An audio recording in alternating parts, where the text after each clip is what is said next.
For today's critical thought, we are talking about friction in games. This is the more professional version of when we say jank. How much friction is too much, and why even the best games need to have a little bit of friction to go with it.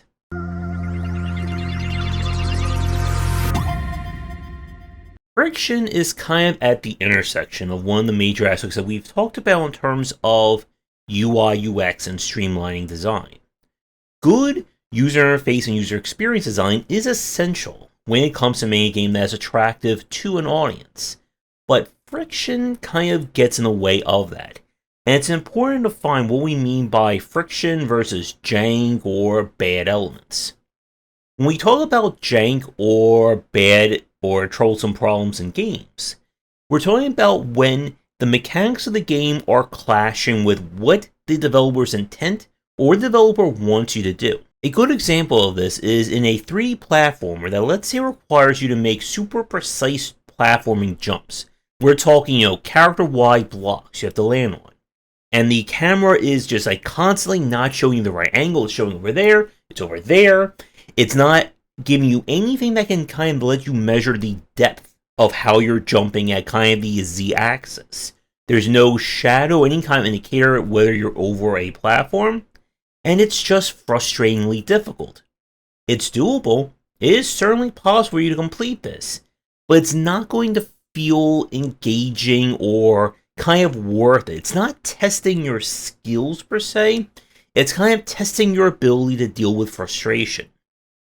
Now, another good example of this would be a reflexionary game. Let's say it's focused all on parrying and counters like that.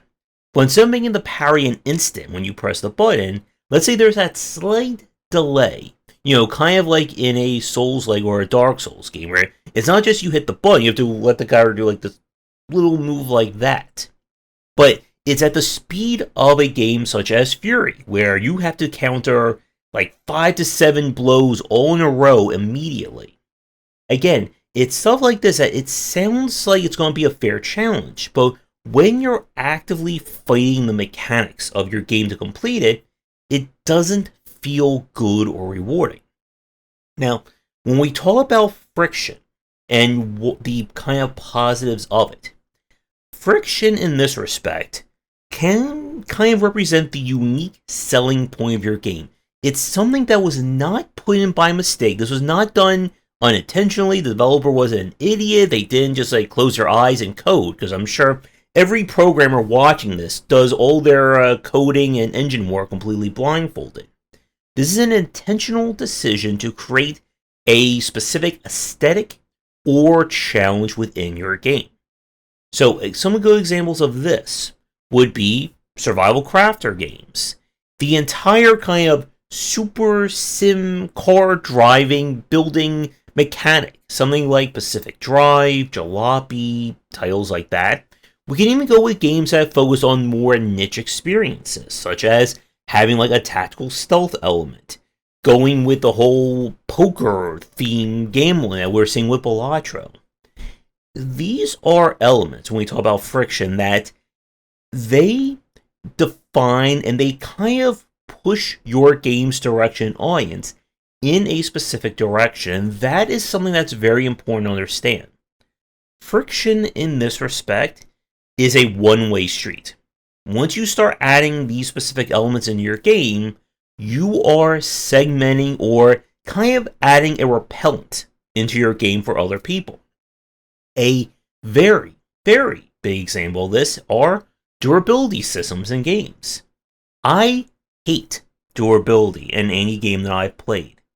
But you know what? I think hate is too soft of a word. Hey, can we get something a little bit more extreme here? Hate. Let me tell you how much I've come to hate you since I began to live.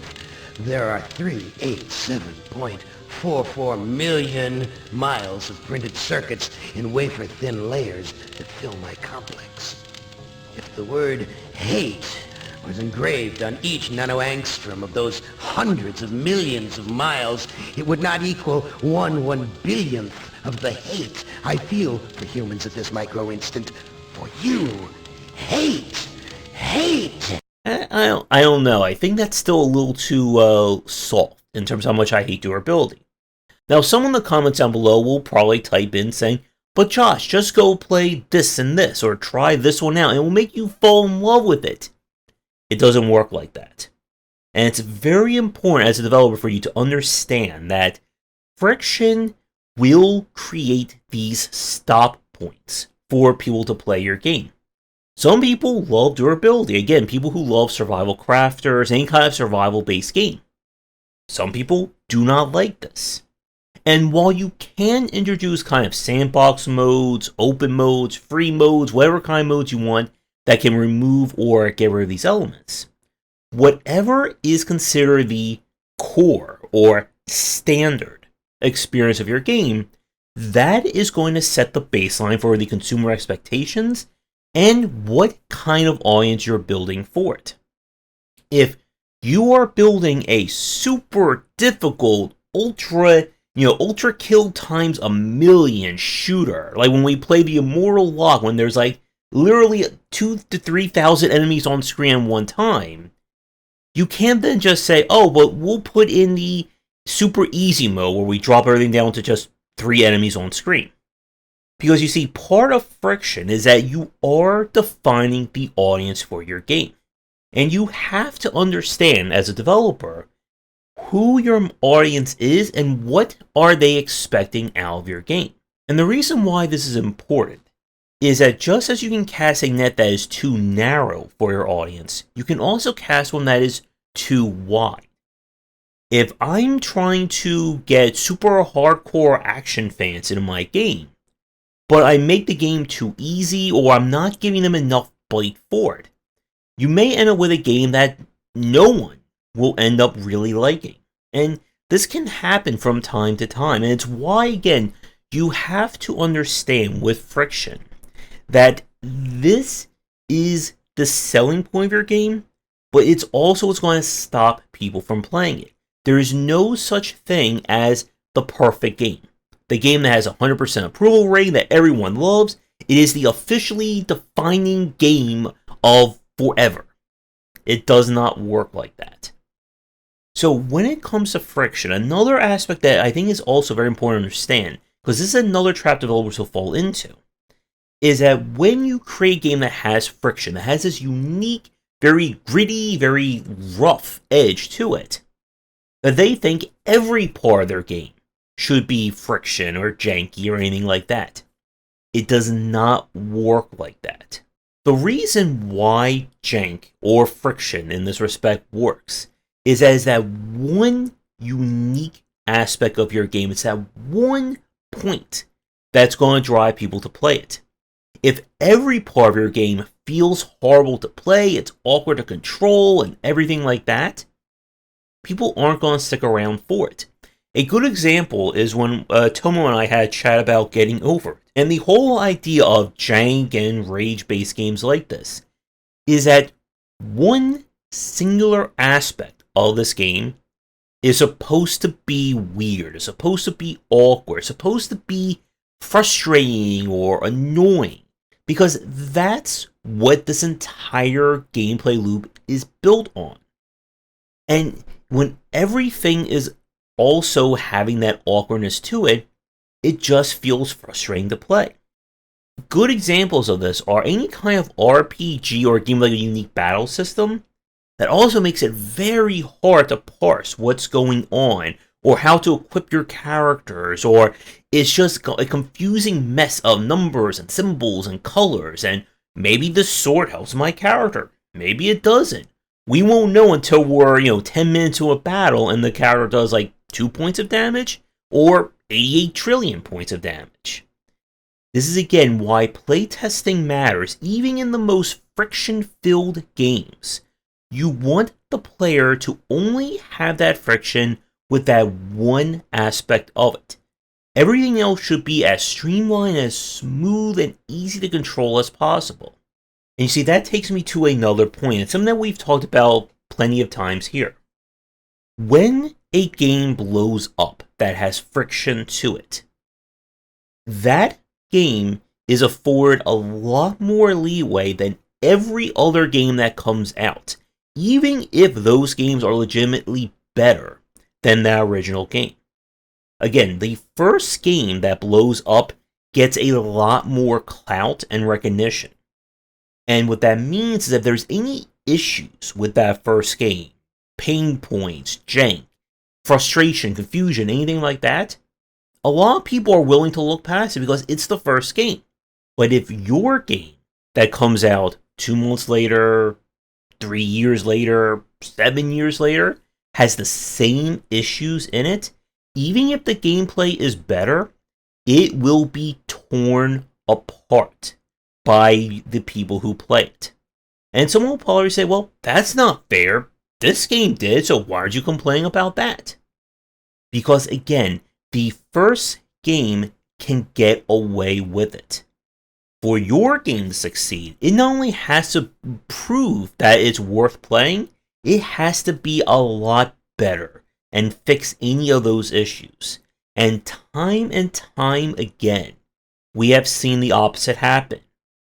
The Balatro saga, Vampire Survivor, Slay the Spire, FTL, Darkest Dungeon, Goat Simulator. Pick any major trend that has happened in the past 14, 15 years, and you will always find people who will release a game to mirror or copy another popular game, and they'll have the same exact issues, and no one will want to play it. And again, it's also why trying to copy or chase the big dog in town is a lot harder than it sounds, because even if your game is better, even if you do manage to do something that is unique or different, it may not be enough to kind of get past that first game's clout. So to wrap things up for today, friction is a great aspect of your game when it works. And it works when it is the unique selling point. It is that one thing, that one element that you're doing that nobody else is doing or even thinks about doing.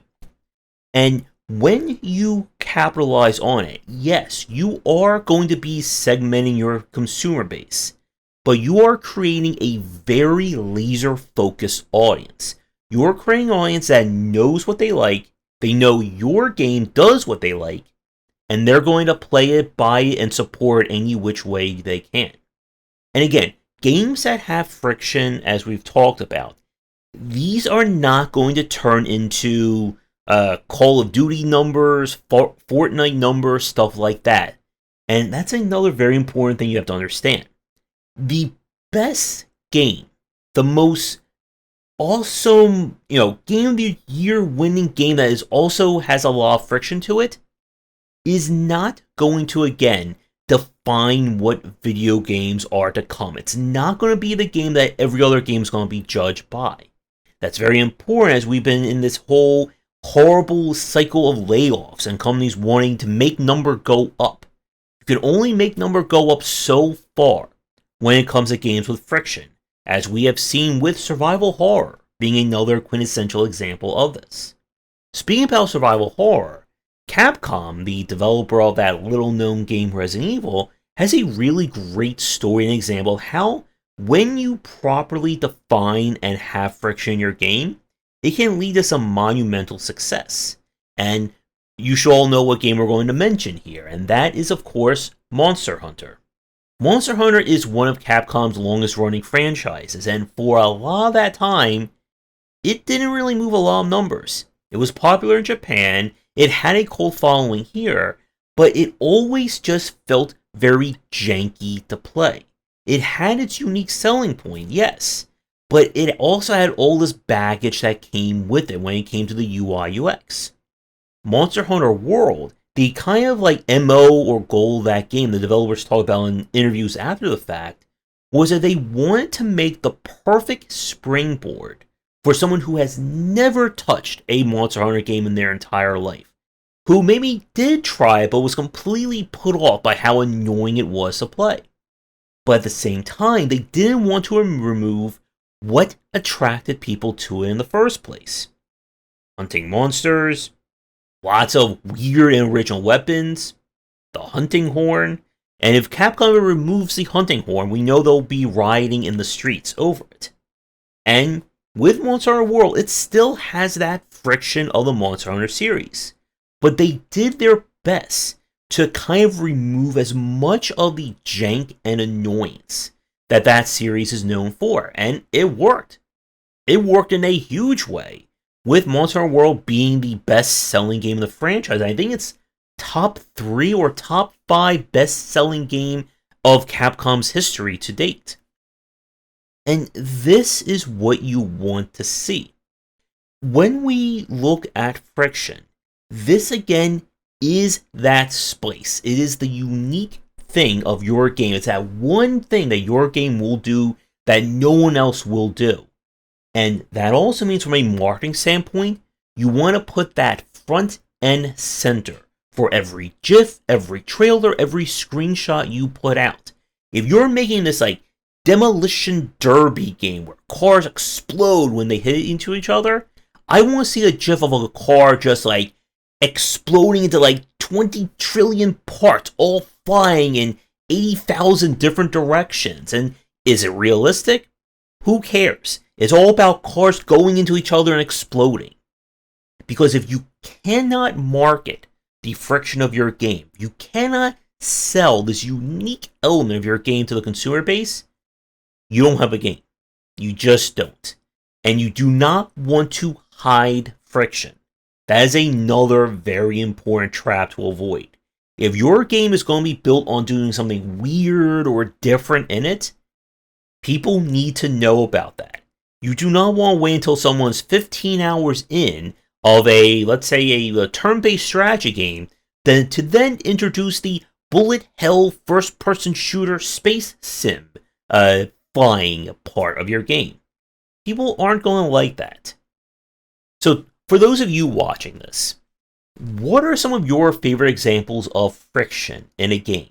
What is something that you will die on that hill for it to be included in your title, in your game of choice? Let me know in the comments down below, and I will see everyone in the next video. Thanks for watching, and a special thank you to our Patreon supporters. If you enjoyed the video, do the YouTubing stuff, be sure to visit our Discord and Patreon, and if you're interested in more of my thoughts on design, check out my game design books.